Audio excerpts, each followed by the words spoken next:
and I'm finally ready to share some of my findings with you guys. So we have a lot to go over today. We're first going to go over some of the mysterious details I uncovered of the suspicious death that occurred on the set of Deadpool 2.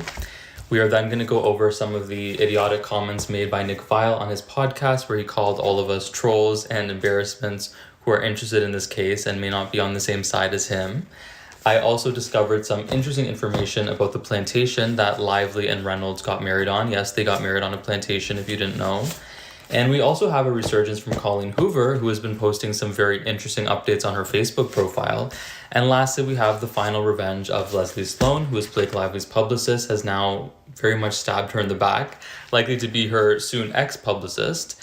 And we have a lot to go over, so strap in, because it's going to be another long night. So let's start with the thing that's been bothering me the most, which is the complete and utter tragedy that occurred on the set of Deadpool 2 on September 24th, 2019.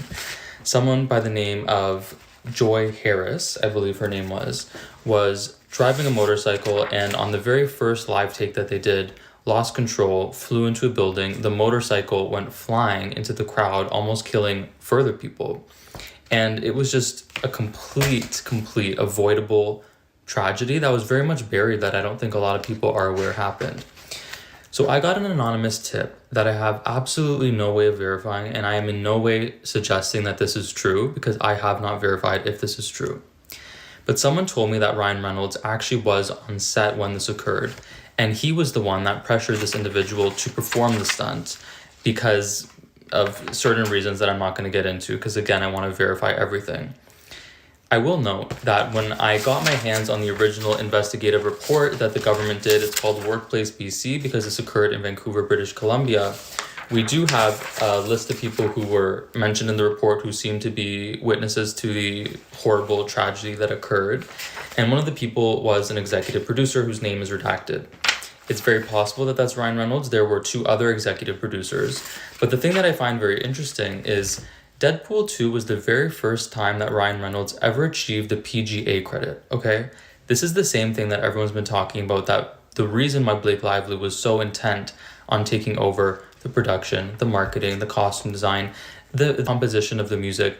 These were all boxes that she had to check in order to get this accreditation that's very sought after in Hollywood. It's beyond just a vanity producer credit. It's an actual designation that if a film were to win Best Picture at the Oscars, you are the one that would receive an Oscar. So it's very sought after.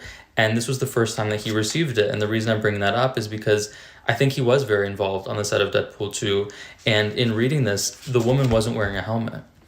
So the control freak Ryan Reynolds, who is now making fun of the set of It Ends With Us, like, oh, it's a bunch of monkeys running around not knowing what they're doing. I mean, how many people died on the set of It Ends With Us? And you couldn't have just told her to wear a helmet. Had this person been wearing a helmet and they just CGI'd it out, which would have been so easy, she would have been alive today. They were only fined $290,000, which is nothing. And it just sort of quietly went away. So I assume that they did settle with the family. And if anyone has information on this, please share it with me, because I'm ongoingly investigating it. And I would like to note, in reading the findings section of this incident report, WorkSafe BC found that it was 100% the fault of 20th Century Fox for failing this person.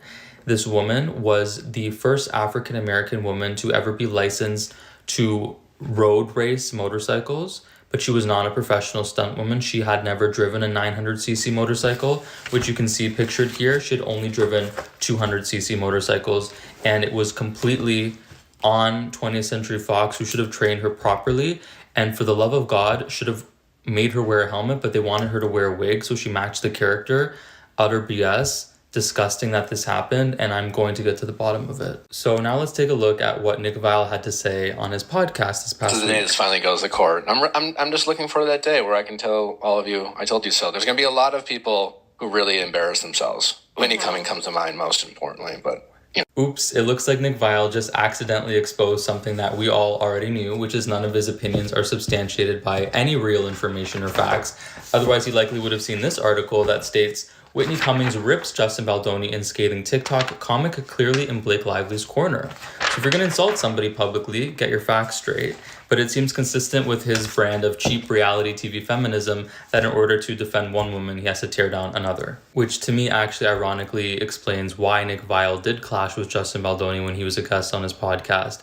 because I watched the entire thing, and every time Justin Baldoni would say something very profound and thoughtful about masculinity and femininity and life and vulnerability, Nick Viall would respond with the most superficial, shallow understanding of his own experience.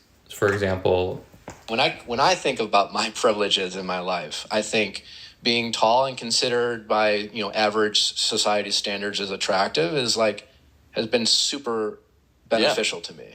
In other news, I ended up calling the plantation that Blake Lively got married on to see if I could uncover more information, and what I found was very interesting. So I posed as a wedding planner for a client and inquired about if the atmosphere feels appropriate for a wedding, because again, it was a former plantation.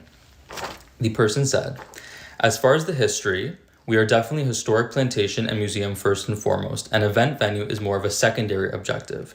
Our prime reason for existing is to educate people on the past, and I will say that objective is certainly clear for visitors. So I would say to prepare for a big presence of historical information. I always want to be completely transparent on that and don't want to sugarcoat anything.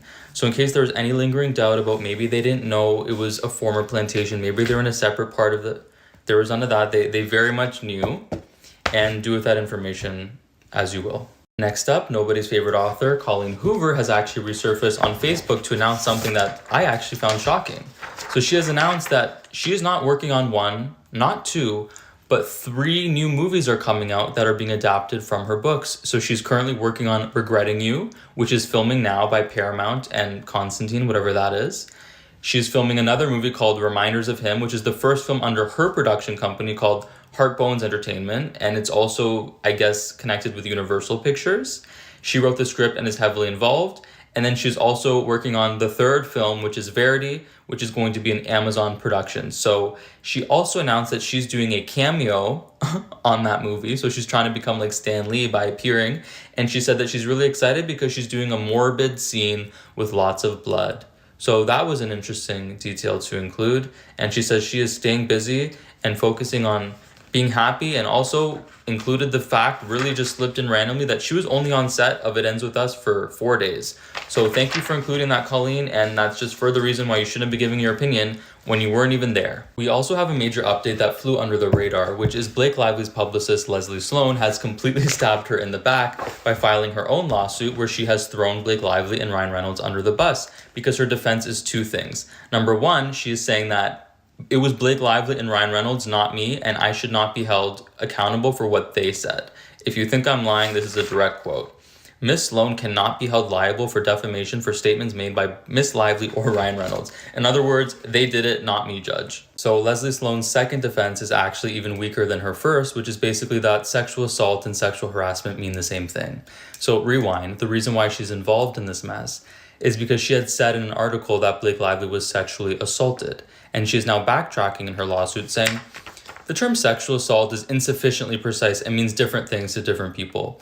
No, Leslie, assault and harassment mean very different things to everybody who understands the English language, and the implications are very different as well. And that is why you're involved in a defamation lawsuit, because that is not true. Nobody was assaulted. Blake Lively's legal team are also now desperately attempting to get a very broad protective order that would hide all the information found in discovery from not only us, the public, but also from the parties themselves, aka even Justin Baldoni wouldn't be able to see it. They also very immaturely weaponized a private conversation between the lawyers where it seems like a joke was made about them uncovering a mistress or psychiatrist, and purposely included that. So we would see it in an attempt to embarrass Justin Baldoni, but I think the only thing that they're actually going to accomplish is embarrassing themselves, not only in front of us, but in front of the judge who is going to see through these PR tactics. One of Baldoni's lawyers, named Mitchell Schuster, then threw the SNL skit back in their face as using it as an example as to why they should not get the protective order, because they're appearing in front of 15 million people on SNL, so the privacy ship has sailed. I truly believe that at this point, the only way out for Blake Lively is to release a statement that I took the liberty of drafting for her. You can go ahead and use this the same way that you drafted one for Justin Baldoni. I did the same for you. You're welcome. Just today, Blake Lively has also added a new lawyer to her legal team, someone named Matthew Bruno. He looks a little bit younger. Hopefully he can help save their sinking ship before he jumps off of it, because let's be honest, that's what I would do if I had to work for Blake Lively and Ryan Reynolds. Also, they added Justin Baldoni's voice memo to the Better Sleep app, and Blake Lively likes to objectify